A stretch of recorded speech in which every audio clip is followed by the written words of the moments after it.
Immortals, and Huni by extension, has always been sort of this, I'm going to play hard carries in the top lane as well. I want to see if he goes the way of Darshan, where he just plays Maokai as well, or if he's going to remain the Huni hard carry, I'll play Quinn half the time sort of type of player. Yeah. That interests me a lot. And I mean, Huni is a guy, everyone's talking about Tank Echo. Huni played AP Echo, full AP Echo, and the bust did help full AP Echo as well. So it's definitely something we could see him bust out.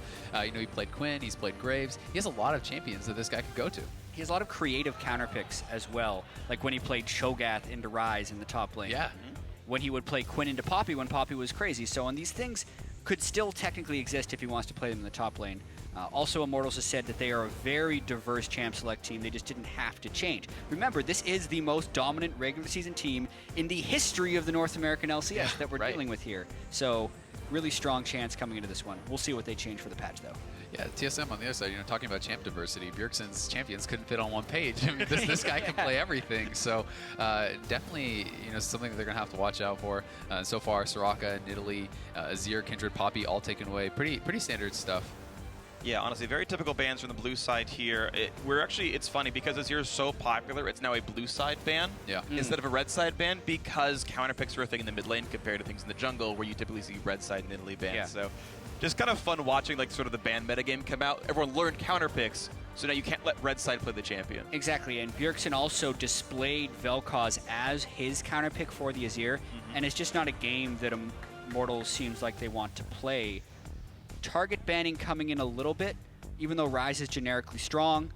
But now first pick Corki, and that can go mid or bottom lane that we've seen. That'll be interesting to watch out for. Yeah, so Corki actually becoming the first pick worthy champion. It was funny because last series it boiled down to Echo being the mandatory top laner here, and both Liquid and CLG realized that was the important one. I always love when a best of 5 comes out because you have a series meta where I don't know if Corki's going to be first picked ever again because something else will be understood as powerful and worth grabbing out here, but it's Immortals' first glance at what they think is the most important champion here. Exactly, and we've seen Echo fall through the ban phase, right? It actually feels like every playoff series we've watched has followed the same trend, where in Game 1, no one really cares that much about Echo. He falls down, and then like it crushes. In Game 2, it's first pick, and then by the time the final game comes around, unless you're in the G2 Fnatic series, it's banned, right? And no one can play it. So we'll see if that happens in this series, or if teams just opt out of the Echo tank top. Yeah, and I mean, one of the themes of this season has really been just flex picks, right? Guys like Corki, you know, Trundle who can go multiple lanes, Graves who can go multiple lanes, all these champions that are super strong and super flexible, so you can't get counterpicked as easily. And speaking of flexible, we have 3 marksmen coming in right now. Graves has seen play in jungle, top, and in mid lane.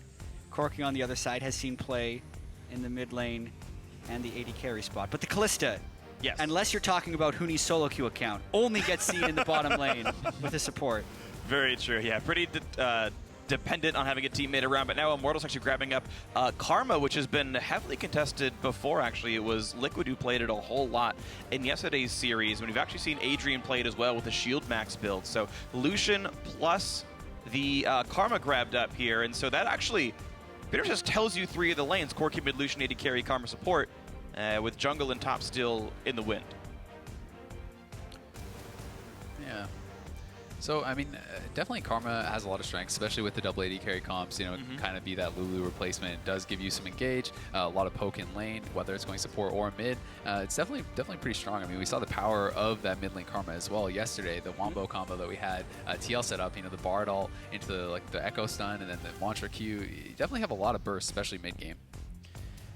Definitely could be scary stuff here. So the AoE shielding could be a really big deal if TSM gets in.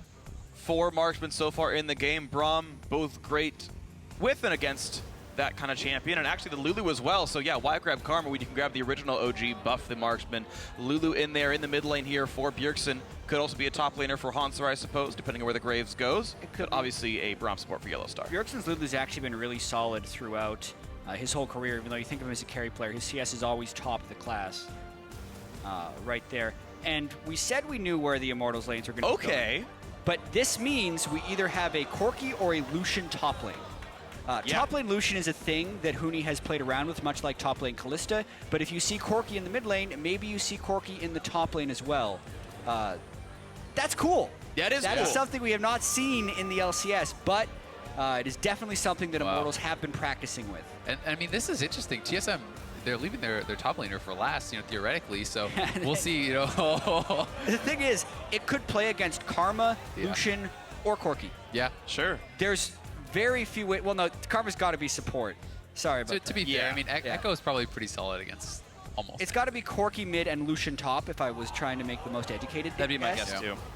And it's going to be Maokai up there in the top lane. So Lucian actually, physical damage heavy champion compared to someone like Corki. So Maokai's MR per level buff not going to be a huge deal in this one. But just, the Echo actually going through picks and bans entirely. Immortals running a triple marksman in all 3 carry lanes composition here. TSM with 2 themselves and Lulu to buff it up. This is going to be interesting. I mean, they could do Jhin mid if they wanted to. They may also just be waiting to swap it around in case. They have until 20 seconds. To make it harder to select your runes and things like that. So we'll see if they do end up swapping that. I'm expecting them to. I definitely think it's going to be Corki mid, Lucian top. WildTurtle does play Mean Jhin, so we'll have until 20 seconds. Yep. There it goes. That's the final swap. Swap through. All right, so you were right about as far as where the champions are going on the lineup. Meanwhile, it's Graves jungle, Lulu mid, Kalista AD carry. No big surprises on the TSM side of things, and so we are coming into the first game of the series. I mean, this is actually what we're hoping for. I had heard whispers of Huni's AD carry top lane from practice, and apparently practice went well with that strategy. So they early pick an AD, and they just swap like absolute crazy. So there's really no way you can counterpick those lanes. Pretty cool. It is pretty cool. So we're going to see how well it works out here in game 1 of the best of 5. A trip to the finals is on the line. So tweet at eSports with hashtag IMTWin or hashtag TSMWin for which one it's going to be here in the first game of the series. We are here in Los Angeles to find out who is going to be Counter Logic Gaming's opponent in Las Vegas in the finals. The crowd is here, ready to cheer on their favorite squad. Here we go, game 1 of the semifinals. Yeah, and Lucian has been played in the LCS. Cabochard played it in week 4 of the European LCS. But this is definitely triple marksman without a marksman in the jungle, which is a little bit insane. And when Huni came over into North America, one of the rumors that he was kind of trolling about is like, oh yeah, I'm going to go to NA and play AD carry. Yeah, that's right. And then he wasn't. He wasn't trolling. Wrong. It was just the long con. Yeah. This is actually like his 4th marksman game of the split at least. He's got a lot of Quinn games in there and probably a Graves in there somewhere as well. So. One thing I will say is the Immortals comp, if this is something where you fall behind, it's probably going to be pretty brutal against the Maokai, against the Braum. They have to get leads, I feel. And Maokai has such strong gank assist that it's going to be really scary for Huni. I mean, if he does get caught by Svenskeren and the Hauntzer, it's going to be really tough. Definitely concerns. We'll see how well Svenskeren and Hauntzer can do up in that top side of the map. Traditionally and statistically, Huni's been a much, much better top laner. Some of that can be attributed to ReignOver, some of it just to Huni being that good of a player, but this may be a very important matchup for TSM to overcome. Exactly. If we look at the regular season stats as far as the CS difference at 10 minutes for these guys, Huni had best in the league in top lane at 13. ReignOver had best in the jungle at 7, but then TSM had best in the mid lane and in the bottom lane position with 8.6 for both Bjergsen and DoubleLift. So really, it dictates the style of the teams. Immortals is entirely a top lane focused, top lane priority team, whereas TSM has actually been able to build some advantages for both their mid lane and their bottom lane. It hasn't transitioned quite as well for TSM as it has for Immortals. Yeah, and I mean, it turns out for Huni, if your lane opponent is dead, you get ahead in farm. So funny how that works. Yeah. Ooh, close. Yeah, decent amount of harass from YellowStar, but ReignOver's still going to be able to get the solo experience for that big Raptor. Bit of a difference there, though, is the fact that YellowStar was able to get the harass off, whereas Adrian did not harass the TSM jungle. Yeah, they did Gromp, though. It was a Gromp start for Jhin plus Karma, so a little bit of extra golden experience gained by Immortals overall. You can see, well, gold is basically the same as a result anyway because of how fast the farm is going through. Svenskeren able to grab most of this top jungle entirely, so yeah, that's Krug's red buff and Raptors all taken up. The non-harass from Adrian definitely showing off there. You saw a nice trade in the mid lane, Pobelter versus Bjergsen. They met in the finals last time, and Pobelter 3-0'd him when that was the case. But this time around, different squads surrounding these players, and we'll see if Bjergsen can turn this one around. So Warlord's Bloodlust, the choice for Huni, makes a lot of sense. And I'll be interested to see if he's going to build it similar to the top Graves, if he's going to do things like, Death Dance, Maw, Sterix, this kind of full tanky build, because I can't really imagine it being the more traditional, like Shiv, IE, etc. Right. Yeah, it would make it so easy for Hauntzer to just get a Warden's Mail and just 1v1 either an him. Iceborne or a Frozen Heart and just 1v1 him super easily, unless he did some type of lifesteal sustain build. Warlords will help with that a little bit, but yeah, from my experience playing against other top laners with a champion like Lucian, you don't typically win a lot of the early matchups. Of course, we're in a situation where Huni's going to knock down this top turret without too much trouble, of course. The double marksman, he joined up with WildTurtle not long ago, and that turret's going to be going down. TSM, of course, did the same in the bot side, so equal trade here. The fight, oh! ReignOver the early smite, Svenskeren gets the better of him. And really, how many times have we seen ReignOver getting counter jungled this year without killing the other guy for coming into his jungle? This one was a little bit weird though, because Svenskeren technically still had control of that side of the map, the way they split the lanes. So it was greedy for ReignOver to come down for that red buff, and then Svenskeren just gets the smite timing, and that's a pretty big swing point. Yeah, pretty nice early advantage actually for Svenskeren, bullying him off, getting both the red buffs. So, red buff is actually a really big deal if you're looking to go for any early ganks, and Gragas is one of the strongest at doing that, someone with the body slam flash available. Well, Hauntzer's actually in a lot of trouble here. Karma's around the backside as well. Okay. Mantra Q in now for the W hit. Exhaust is on as well. Actually, Adrian only has the shield, so he doesn't have a root right there, but ReignOver can go in for the body slam. Fair bit of damage, and first blood's going to come through. Hauntzer lost flash, still went down. 600 gold to Immortals. Yeah, we talked about how the lanes were being split before that, but Svenskeren was gone. The lanes were no longer split, so Hauntzer was up too far and getting a little bit greedy for that farm. One thing that's a little bit peculiar about that is the fact that Huni teleported down entirely. He would have been left alone in a potential 1v2 or 1v3 and wanted to avoid the same fate as Hauntzer. Now, they really need to push that bottom lane quickly to make it so that teleport isn't gone to waste. Yeah, no, I would have actually expected Adrian to maybe allow Huni or someone else to pick up that kill, because it was pretty guaranteed with the flash already being gone. Yeah, and flash damage guaranteed. Yeah. I thought for sure once Huni teleported in and they'd get the on him, they're just going to wait for him to walk up, guarantee their top priority, and give him a kill over his opponent. But you're right, that was a little bit odd.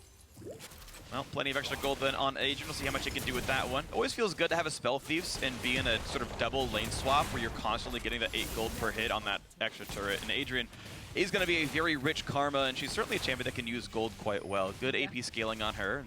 At least it's not the worst. If you talk about bloodthirsty supports, you can make an argument for even giving early CS to a support, because if they can max out their gold generation item first, technically that's more gold for the team over the long term. Yeah. That's just not the way it typically works in pro play, because getting your AD carries late to their big item thresholds is more important than the support having more overall team gold.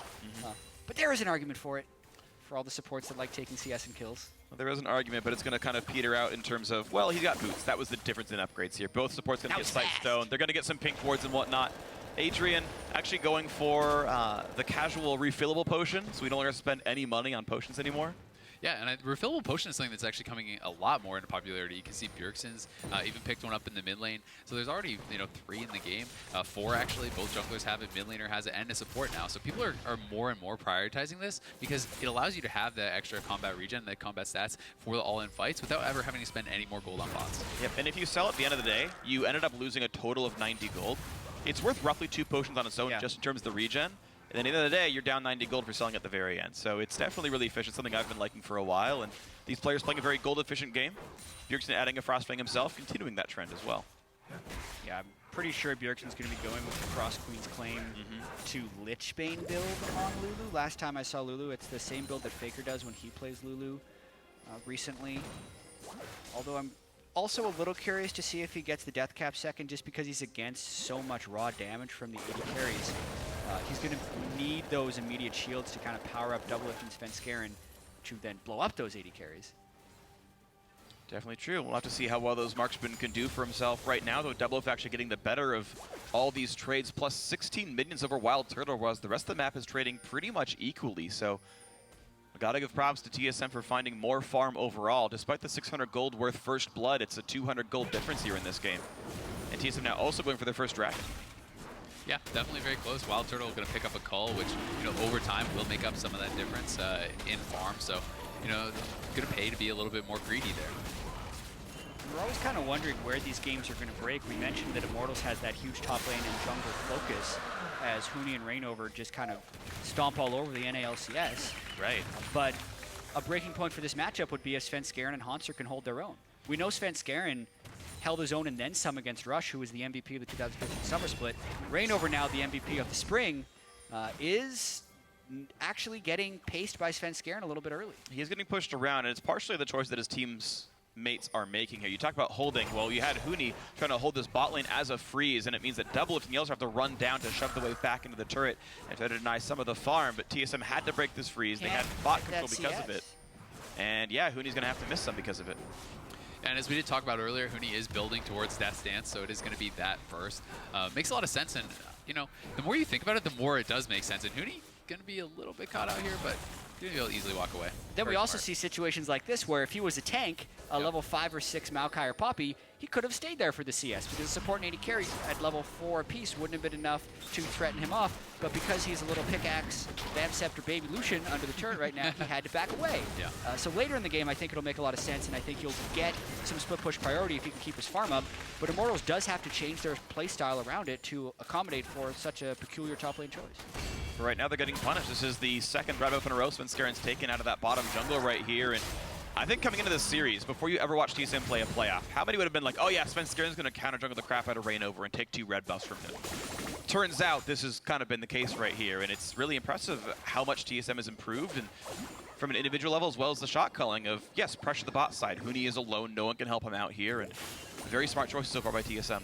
Yeah, I'm really excited to see when Immortals actually decides to kind of pull the trigger, start grouping, and start taking turrets, because I really do feel like they don't want to play a patient game, right? TSM is going to be happy to sit back with Lulu, with Maokai, you know, with the Kalista Braum and just scale up, right? This is a team that should be monstrous in the late game team fights, and I think Immortals, if they let Maokai get too strong, is going to really have trouble punching through that front line with Lulu supporting him.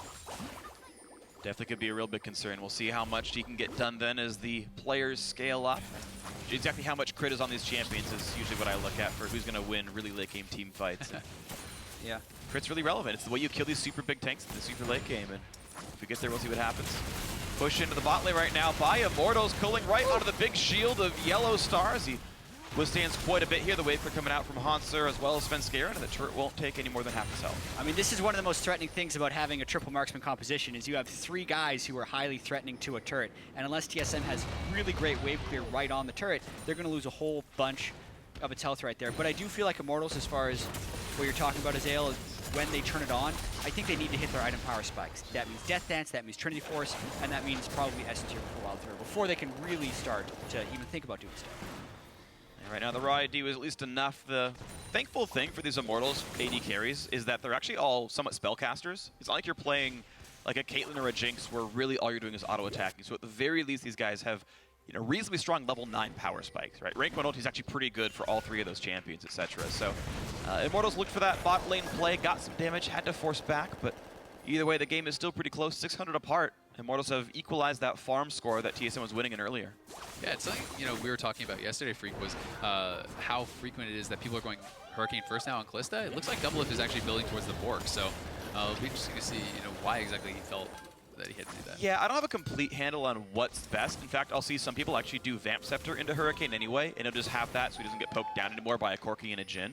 So we actually still may see him go Hurricane. In my mind, just Hurricane has been tried a lot by a lot of pros, and it just gives you better wave clear. It lets you get out of your lane faster. When you have to start rotating around constantly in top level play, that item's worthwhile. I think wave clear is going to be super important in this matchup when they're up against 3 marksmen, but I could also see needing the lifesteal early because they have a Lulu on their team. A lot of times it's really important to value lifesteal when you have a super shielder like a Lulu, just so you can sustain up with the shield from the Lulu and stay in fights. For sure. With the value of the shields. Yeah, and I mean, not to mention the poke. You have Karma, Jhin, Corki, all going to be throwing out a lot of poke, not to mention culling from Lucian. So it's definitely a team where you can get bullied out under the turret, and you want to be able to sustain and defend those turrets early on. It's worth pointing out, everyone on Immortals has some decent level of poke. Like, even Gragas has at least the long-range barrels, but Karma, one of the more obnoxious poke supports if she gets enough points in the queue. So definitely something to consider. And as the Zeal gets picked up for DoubleLift, it is in fact Vamp Scepter into Hurricane. So yeah, that's a build that we'd seen at the very beginning when people were playing Kalista back in whenever she got released in 2014 or something. And that was like the first build Sneaky found that really kind of started Vamp Hurricane was my favorite first build too. Then he completed his Blade of the Rune King afterwards. Yeah, and it of was just course. a difference of the build path. I do kind of want to point out with Immortals team composition, though, as they're playing one of the slowest early games we've seen them play all year, is that their initiation is more reliant on ReignOver than usual. True.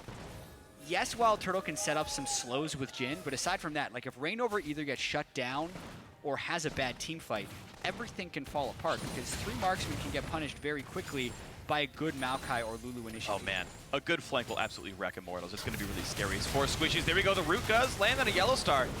One strength they do have is the really good poke power. A Karma Q into a Jhin root is almost guaranteed because of the slow that comes out from Karma. So some offensive tools, but it only means some poke. Once again, turret takes damage, and back they go. But yeah, it's Immortals grouping on their first item spike, right? Most of Triforce and Sork Shoes. Death Stance is done. Enough attack damage to land some spells, and Immortals push with that raw AD.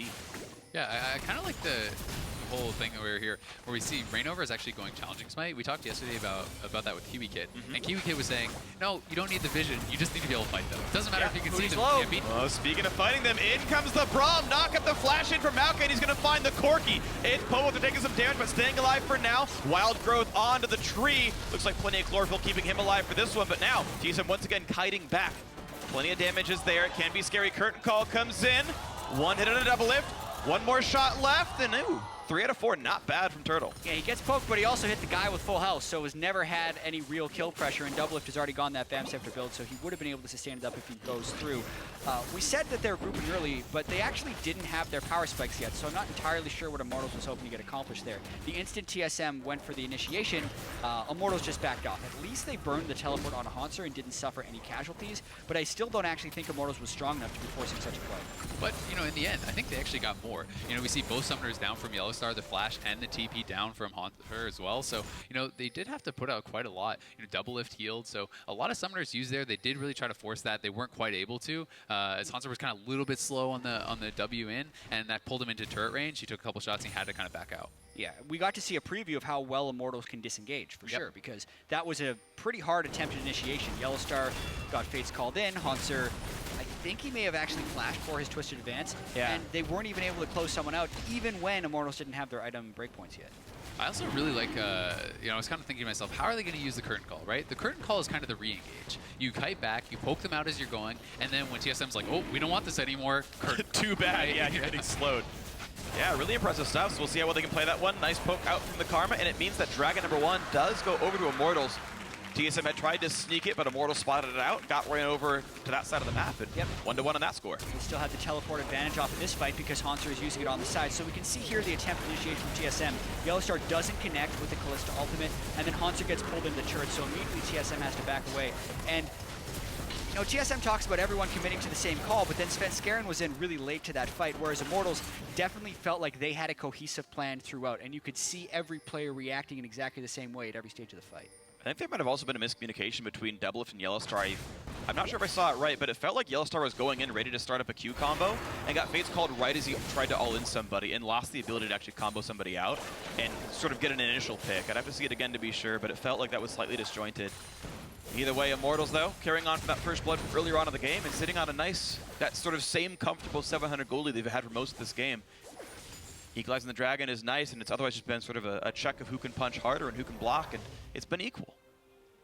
Yeah, and I mean, it is important to remember in that fight as well, you know, Hauntzer hadn't even completed his Sunfire Cape yet. He's not that tanky at this point, right? Sure. And he definitely is going to need some time to scale up to that. I really would like to see him build a Frozen Heart this game instead of just the Iceborne Gauntlet. I'm pretty sure he's doing that. I'm assuming that's what it's going to be, but I mean, you know, it's so common. You see it so much that I'm just like, come on, man. There's 380 carries. Reduction is way too valuable here. Like, Iceborne Gauntlet is a crazy efficient item, and it's amazing for dueling people, but Frozen Heart is literally the best item in the game. Multiplied gold value here.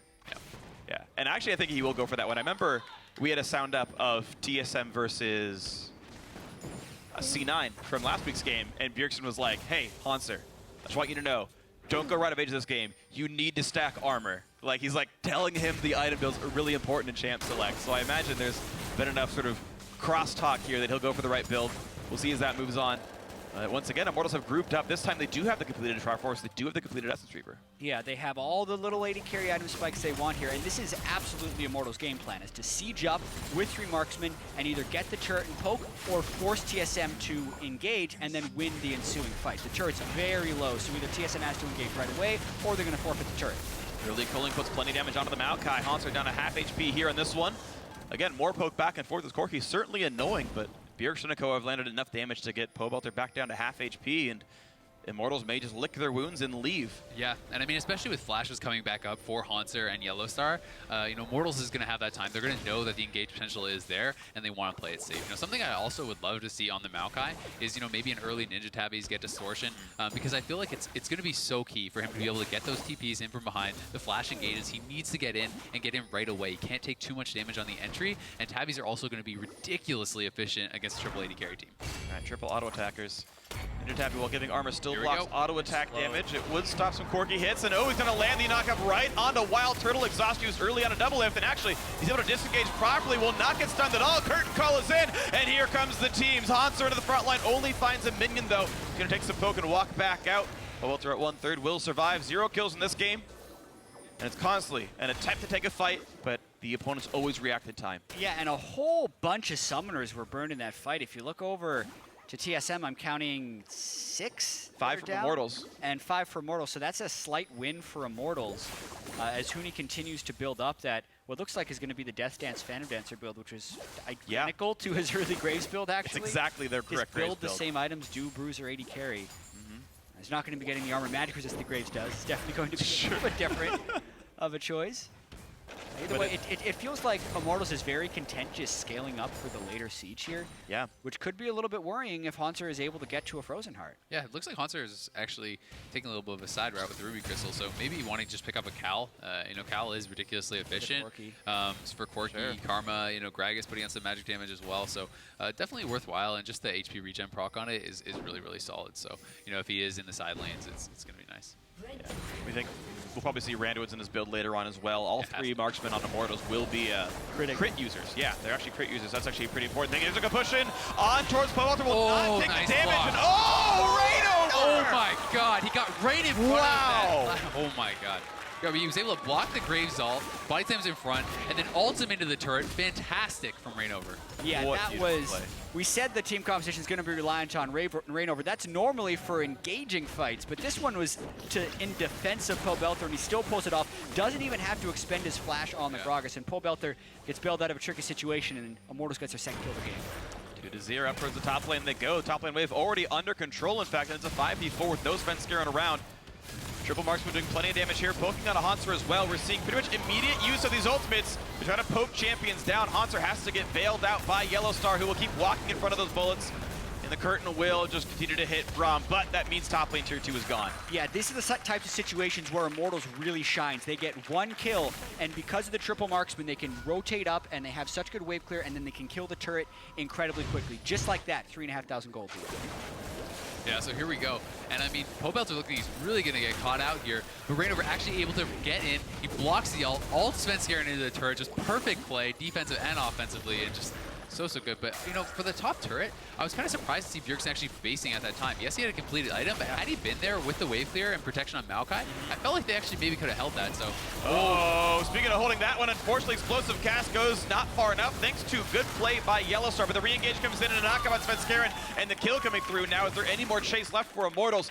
Little Lance says no, but yet another kill picked up for Immortals as trade for their turret going down, and now, they look at Baron. I think you're absolutely right about Bjergsen not wanting to base there, and then again you see the split position of TSM. There's a Maokai in the bottom lane without teleport as they get engaged on in the mid lane. This is a Baron force straight up for Immortals. ReignOver does not have flash, but that Baron's getting low pretty quickly. There's a lot of damage available though. AoE shield comes in, the Inspire is in, and here comes the chance for a team fight. TSM can turn the game on this one. Smite comes through, grabbed by Immortals. Still, it's a 5v4. In comes the battle. YellowStar's dead, now so is DoubleLift. A kill in for Huni. Hauntzer now joins the fray to help things out, but he does not have a jungler coming around just yet. Bjergsen trying to kite away. Hauntzer will drop down, and so will the last teammate. That's 5 kills in a row now for Immortals, plus the Baron. A clean sweep. An absolute tragedy for TSM. They had to try something. They didn't want to give up the early Baron. But, I mean, they're not able to take out ReignOver, and YellowStar goes in kind of without the support of his team. The team wasn't really up there doing damage. DoubleLift is so low, and it's just like by the time...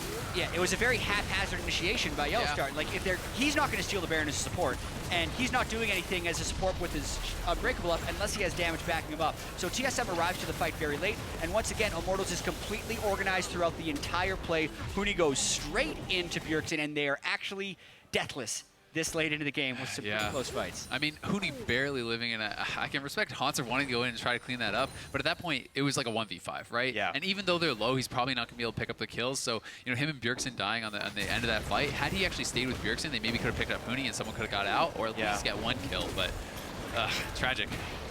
Definitely agree. Some slight misplays by TSM, making the clutch calls just slightly wrong, and you can see the damage output there. Huni doing almost the most there. Bjergsen, though, still plenty of damage on this Lulu. We'll see if he can keep scaling up and be the one that carries here, but Immortals certainly in a lot of control. Nearly 7,000 gold up with a Baron buff, and they're ready to knock down more turrets without too much issue, I imagine. Yeah, TSM would have to scale really hard because right now Immortals has what will be multiple waves and lanes of threat. They try to do a death rush, though. Wow, WildTurtle still had flash up. He still will die for this one. The snipe coming through. Double gets the kill on that one. And now the re-engage towards Adrian. Karma's certainly going to go down. Looks like even TSM always catches up to her. Yeah, I mean, that's the old Fnatic brush right there. YellowStar calls it, they go in that, and they get 2 kills. But there are 2 waves of Baron-empowered minions with 2 marksmen to push through on it. WildTurtle, oh my god, that damage from Pobelter. Q-block comes out. I think it still took damage onto his teammate of Bjergsen, but that's still going to be him staying alive. Now the re-engage, and he cannot tank this up. He's going to try to lifesteal, and actually got out of the ulti damage, but still has nowhere to go. YellowStar, Wada set up his team, steals the kill, unfortunately. And that is one tanky tree. Maokai is scaling. You can see the tab he's picked up. He has that Glacial Shroud. Once he gets the Frozen Heart, once he gets that Randuin's, you know, the Thornmail, etc., he's going to be almost unstoppable. But TSM, they need to hold on, and they need to keep fighting back. Yeah, the 7,000 gold, it's going to be tough. This was a very good initial defense. They get 3 kills back. They lose an inhibitor defending turret, but they still hold their inhibitor.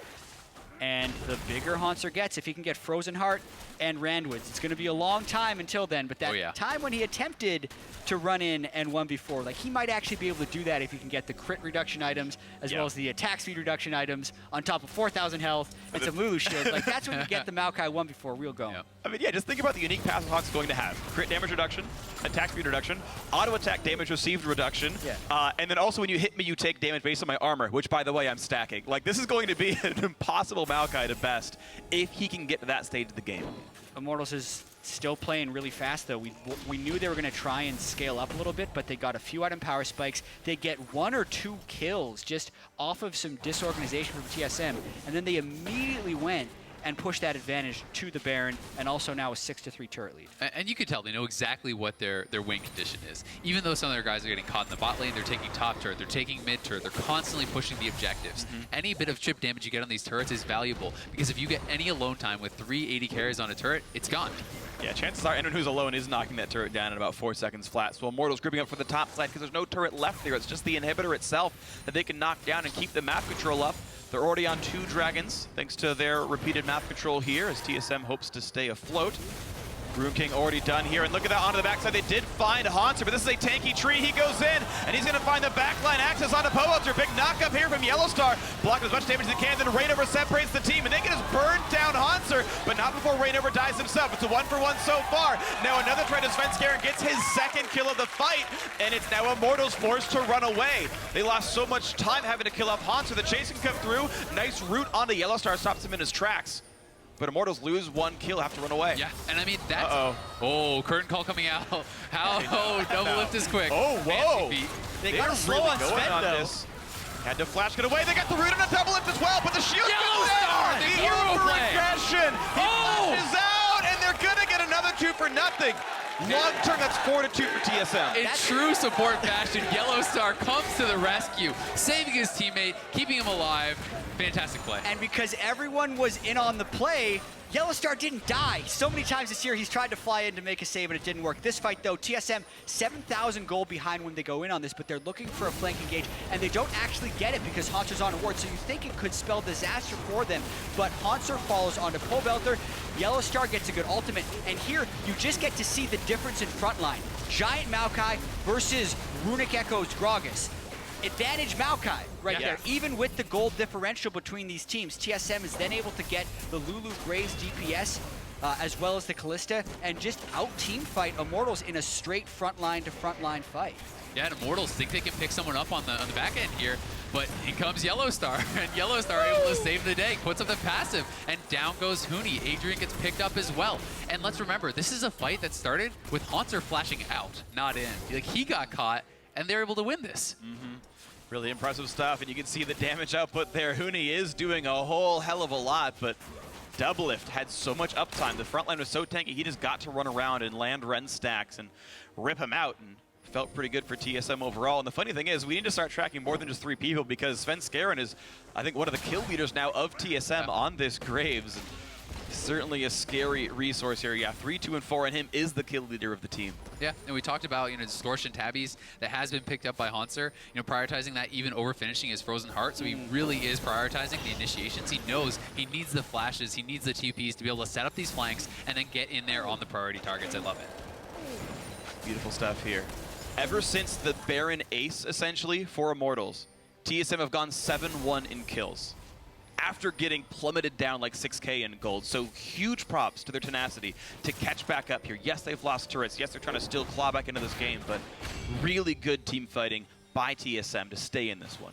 How do you feel about the IE being picked up there by Huni? I was kind of expecting, Ma or something. Nah. He did the same thing on Graves. Okay. It's in really high percentage crit build, and it's definitely more aggressive. Like, you could see an argument for the Maw, but honestly, Huni just wants to kill people, and we're seeing these straight-up team fights that is frontline v frontline. He wants to be able to cut through. Yeah. What an odd teleport. I think he does have to cut through, which means he needs some armor pen next up here. Here comes the first battle. A speed up onto Huni. Gets the cooling down. YellowStar takes a little bit of damage. Now the curtain call again for the re-engage, but Hauntzer is taking most of the damage. Now a little bit onto YellowStar. The final crit comes through. The knock-ins, and Huni does go down. Hauntzer picked him up. Turns out he maybe needed the durability. And here comes the re-engage. YellowStar to help out as well. Bjergsen with another kill, and TSM are still running forward. The route in onto Gragas. Make that 3 in a row for TSM.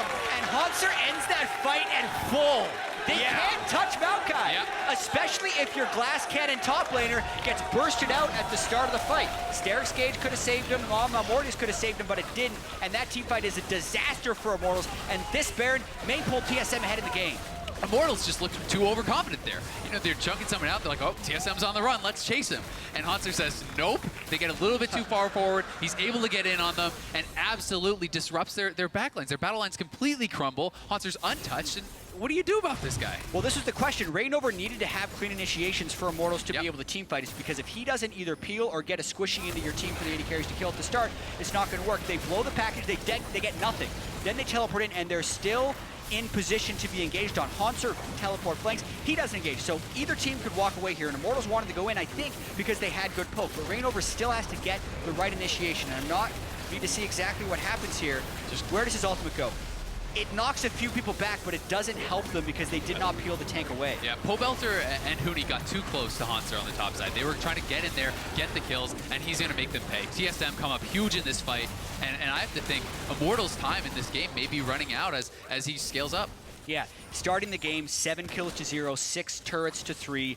It felt like it was going to be another one of those Immortals games where they get that small advantage and just win the game 5 minutes later, but that has not been the case. TSM is fighting back. They're showing their team fighting composition. I mean, this is kind of the reason you don't see people run triple marksman or an AD carry top lane, because the tank difference in these fights is just shining through so heavily here. It's definitely really massive. We're going to see the continued pushing here in for TSM on the bot side this time around as they rotate the team. Still only 3 turrets right now for the squad, that they've only knocked down the outers so far, but here at the beginning of the tier 2 is going to happen here. The 2 solo laners of TSM going to knock this one down. Brings the gold back to close. Now only a 200 gold difference. Now back in towards mid tier 2, but the root comes in on a Svenskeren.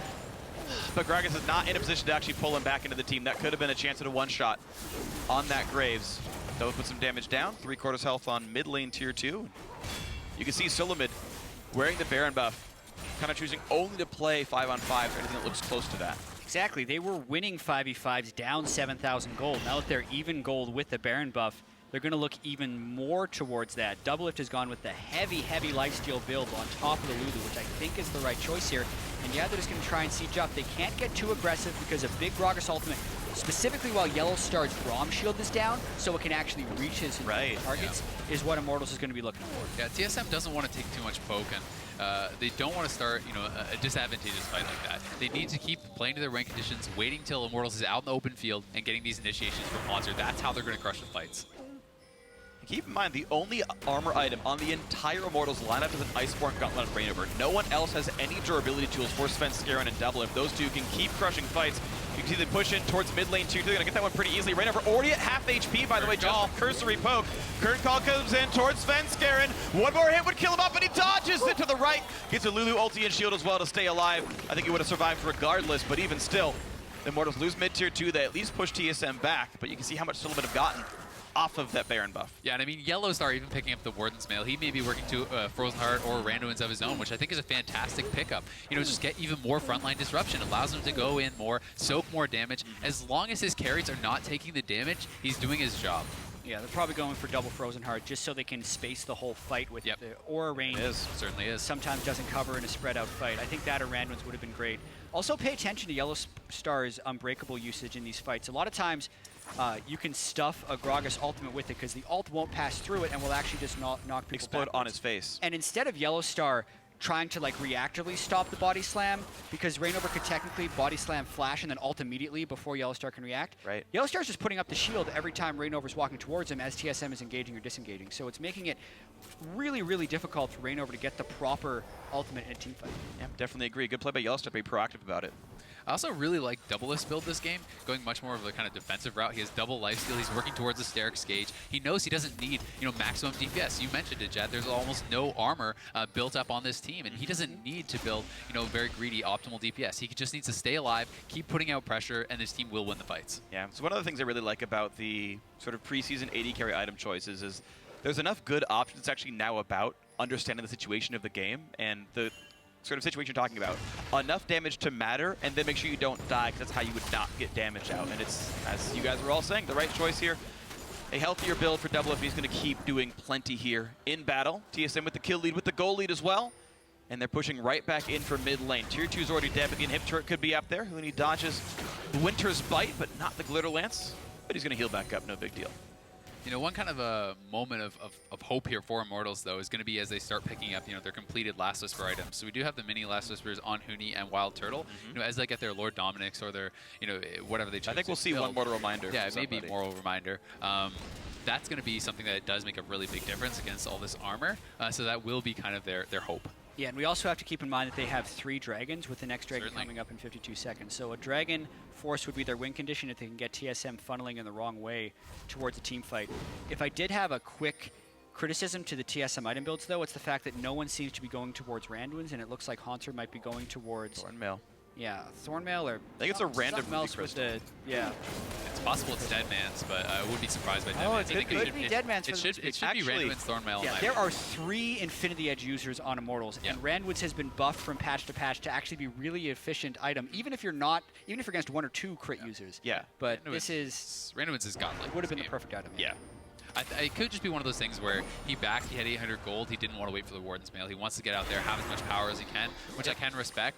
But I do think that as far as combat efficiency, the Deadman's is going to be way lower than Randuin's if he does go that way. Unless you really think you're unkillable and all you want is to reach a target. Yeah. If he's already unkillable, then it doesn't matter when he gets it anymore, and he can get the utility. Then you want Thornmail for more damage. That's those true. Righteous Glories. Oh, the Righteous Glory. When have we seen that? Oh, man. Yeah, absolutely. YellowStar, get off that one. How about a Death Cap? How about a Death Cap? How about a full stack Magi's on Echo? Here we go. Ooh. Good pickup on the Dragon. Well smited. ReignOver could teleport that one. Hauntzer is behind them. Here comes the team fight. He gets the root in and does get in towards Huni. Big knock comes through. This could be the game-winning team fight for either team. Hauntzer taking plenty of damage. Separated from the squad, and DoubleLift has picked up WildTurtle. Hauntzer is still not dead. Pobelter having to flash away. Another root comes in, this time on Adrian, and they will be getting that kill picked up. Another one for Svenskeren. He is literally and figuratively unstoppable here, as ReignOver is going to be next up on the plate. The Q's going to land. YellowStar will not get the kill on his former teammate, but it still does mean that TSM won that fight cleanly. And pings go down immediately onto Baron with 2 people down and the teleport down from Huni. Huni's teleport in that fight was disaster. It was in the middle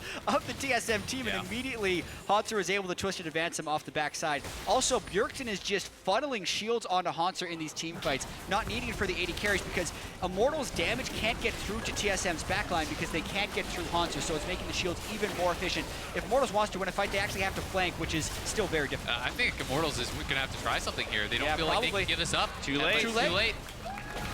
And I mean, I've got to say, like you said, funneling all the shields into Hauntzer was brilliant. TSM was actually pretty split in that. Their carries were on the top side, and we saw Bjergsen and the Maokai basically able to just like 2v4 on the bot side. Yeah, because both top laners end up teleporting into this fight. Hauntzer starts his first, and I think Huni waits for his recall to complete, so he's home guarding. But look where Huni's teleporting. It's right in front of TSM. So he immediately has to dash flash away. Meanwhile, he's already got a Maokai stuck on him. And this means TSM's damage all goes for WildTurtle. You think 3 just for an AD carry isn't enough, but then you track how no one can actually kill a Lulu shielded 280 armor Maokai.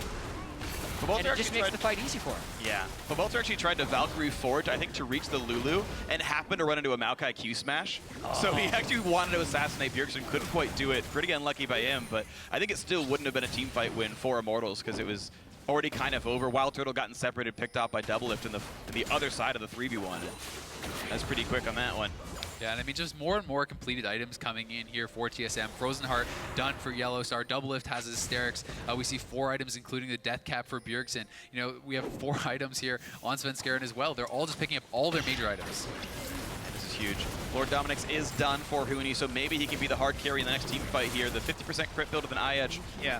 Could try to break through. His positioning in team fights has been very poor. Yes. If he can position properly and not get a Maokai stuck on him really in the fight, maybe with the multiple last whispers and penetration items they have now, maybe they could still cut through a Maokai, because damage items multiply very well as you're getting to the 5 and 6 item builds. This is the thing, though. Like you said, he has to position basically perfectly, right? Immortals has a much harder comp to execute. Yes. TSM, you send in the Maokai, you shield him up, your backline stands behind the big tree, and then you kill some people, you collect your points, right? Yeah, stay in the shade. But I mean, for Immortals, they're all kind of like off on their own. They don't have that beefy front line to keep them all safe. They all are in these little kind of skirmishes. They all have to position individually very well. Yeah, definitely agree. It's Hauntzer gets to have single purpose, and it works really well for him there. We'll see if Immortals can try to bring it back at the 3,000 gold deficit now for them, as TSM have been in control for the last 15 minutes straight here. Yeah, and regardless of the results of this game, we're going to have to question the picks and bans throughout the rest of the series, because this is what we've heard Immortals have been practicing. This is kind of their new thing they're bringing to the playoffs, is these marksman top lane. Will they switch it up, and seeing how the Lulu and the Maokai is stuffing it so hard, will they isolate it towards, you know what, it's just because they were able to get Lulu, which overpowered the tank and made it so we can't cut through her. Because traditionally, a lot of the double marksman teams we had seen in the past do get beaten by Lulu plus 1 less marksman, because the empowered either tank or marksman just makes them better than the 2 guys that don't have assistance. Definitely agree. Meanwhile, though, a root on a Svenskeren gets a locket shield in for YellowStar, but now is a pretty injured Graves. Maybe the re-engage comes in, but TSM, of course, pretty injured off the first side of this fight.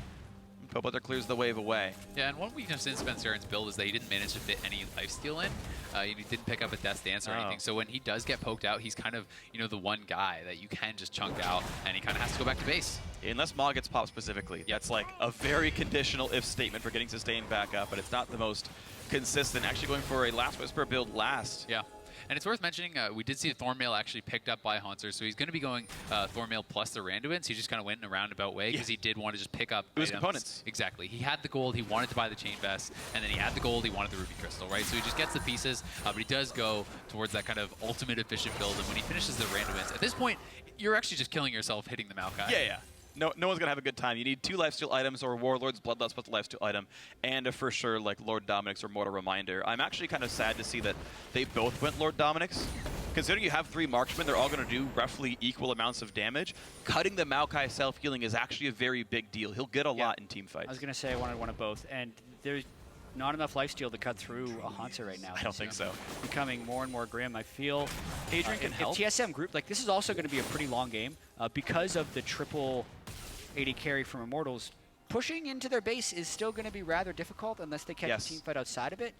And TSM's only at 2 dragons, so Immortals won't get sucked into the dragon game. Maybe with the Baron, TSM will dive in, but even that is going to be a little bit touchy.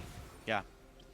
Yeah, I mean, at some point, though, I definitely do think it's possible for TSM to look for dives. I mean, the Maokai basically will not care about turrets very much with this much armor. So, definitely something that they can look for, and they're still going to be looking for the flanks. Or we get a base race. Triple AD carries will win the base race. They're going for it, and they're there first. Immortals are going to get the inhib at the very least. Only Maokai's in the base right now. TSM are choosing to run to go backwards. Immortals are staying forwards, and now they realize TSM are coming and they're running away. But TSM can catch up. Trapped behind a tree in a hard place.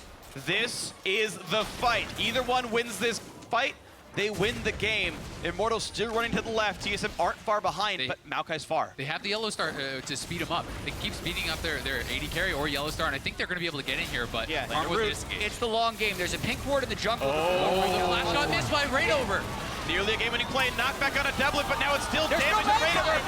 YellowStar went in, he looks for the body slam, but it's going to be 1 kill picked up. Curtain call to pick somebody up, but where's Maokai engaged? Here's Hauntzer, it's a 5v4, TSM are chasing, they're looking for more. Huni can't get the damage out, and it's going to be another kill picked up. Svenskeren gets 2 more, it's only a 1 man left alive. Huni could not win this by himself. TSM TP in the mid lane, they're going for the win.